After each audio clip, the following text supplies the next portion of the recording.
নমস্কার সকলকে, কেমন আছেন আপনারা? চলুন আজ আমি আপনাদের সাথে শেয়ার করব কাতলা মাছ আলু দিয়ে ঝোল রেসিপি। এই রেসিপিটি গরম ভাতে খেতে খুবই ভালো লাগে। তবে চলুন রেসিপিটি দেখে নিন। প্রথমেই মাছগুলি ভালো করে ধুয়ে নিয়ে এসে কিছুটা হলুদ ও কিছুটা পরিমাণ লবণ দিয়ে ভালো করে মাখিয়ে নিতে হবে। ভালো করে মাখিয়ে নেওয়ার পর এবার একটি কড়াইয়ে কিছুটা পরিমাণে তেল দিয়ে দিতে হবে। আর হ্যাঁ, কড়াইটা আগে থেকে একটু গরম করে নেবেন, তাহলে তেলটি তাড়াতাড়ি গরম হয়ে আসবে। আর তেল যতটা ভালো করে গরম হয়ে আসবে, মাছগুলি দিলে একটি মাছও ভাঙবে না। দেখুন একে একে সব মাছগুলি দিয়ে দেওয়া হয়ে গেছে। এবার 5-7 মিনিট পর এক পিঠ হয়ে এসেছে, তাই অপর পিঠও উল্টে দিচ্ছে।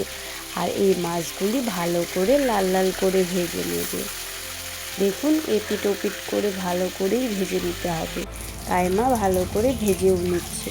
দেখুন অনেকটাই কিন্তু লাল লাল হয়ে এসেছে। আর একটাও মাছ দেখুন ভাঙেনি। কেন বলুন তো? কারণ ওই যে তেল গরম করে মাছগুলো দেওয়ার ফলে।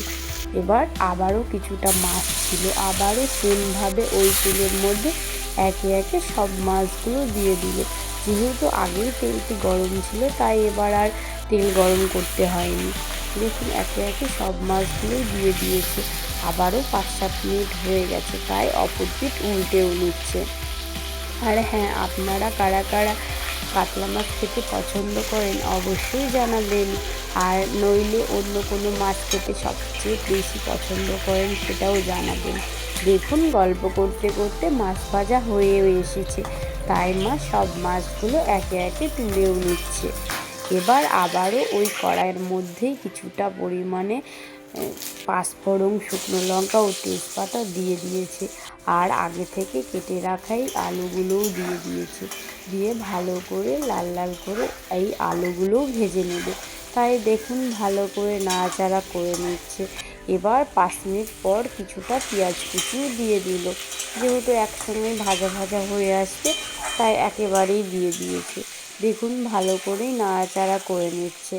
আর এখন গ্যাসটি একটু আস্তে দেবেন, নইলে আলুগুলো পুড়ে যেতে পারে। তাই দেখুন ভালো করে নাড়াচাড়া করে নেওয়ার পর এবার আগে থেকে বেটে রাখা আদা, জিরে, লঙ্কা ও পেঁয়াজ রসুন বাটাটা দিয়ে দিল। দিয়ে ভালো করে আবারও সব কিছু মিশিয়ে নেওয়ার পর এবার কষিয়ে নেবে। এবারই রান্নার সবচেয়ে ভালো পার্ট, কারণ এই যতটা ভালো করে কষিয়ে নিতে পারবেন ততটাই তরকারি খেতে ততটাই টেস্ট হবে। দেখুন এবার সামান্য পরিমাণে কাশ্মীরি লঙ্কার গুঁড়ো দিয়ে দিল, যাতে একটু কালার আসে। আর আমার অতটা ভালো লাগে না বলে অল্প একটুই দিল। দেখুন এবার ভালো করে নাড়াচাড়া করে নিচ্ছে আর কষিয়েও নিচ্ছে। এবার সামান্য পরিমাণে হলুদ গুঁড়োও দিয়ে দিল। দিয়ে ভালো করে আবারও নাড়াচাড়া করে কষিয়ে নিচ্ছে। দেখুন যতক্ষণ না তেল ছেড়ে আসবে ততক্ষণই কষিয়ে নিতে হবে। কিছুক্ষণ নাড়াচাড়ার পর এবার স্বাদ অনুসারে কিছুটা লবণও দিয়ে দিল। আপনারা আপনাদের স্বাদ অনুসারে লবণ দিয়ে দেবেন। দেখুন অনেকটাই কিন্তু কষিয়ে এসেছে। দেখুন লেগে লেগে আসছে ও তেল ছেড়ে এসেছে। তাই এবার কষানো হয়ে এসেছে। তাই এবার সামান্য পরিমাণে জল দিয়ে দিবে, যতটা পরিমাণে প্রয়োজন ততটা জল দিয়ে দিল। দিয়ে এবার ভালো করে নাড়াচাড়া করে নিয়ে এবার গ্যাসটি আস্তে দিয়ে কিছুক্ষণের জন্য রেখে দেবে।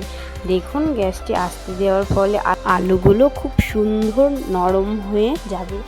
দেখুন এবার আগে থেকে ভেজে রাখা এই মাছগুলি একে একে ওই ফুটন্ত ঝোলের মধ্যে দিয়েও দিয়েছে। এবার আবারও কিছুটা ভালো করে নাড়াচাড়া করে নিয়ে কিছুক্ষণ ফুটিয়ে নেবে, যাতে মাছের মধ্যে ঝোলটা যায়। দিয়ে দেখুন এবার কিছুক্ষণের জন্য ফুটতে দেওয়ার জন্য রেখে দিয়েছিল। দিয়ে আগে থেকে বেটে রাখা গরম মশলা বাটাটাও দিয়ে দিল। দিয়ে ভালো করে নাড়াচাড়া করে এবার দেখুন হয়ে এসেছে আমাদের মাছের ঝোল।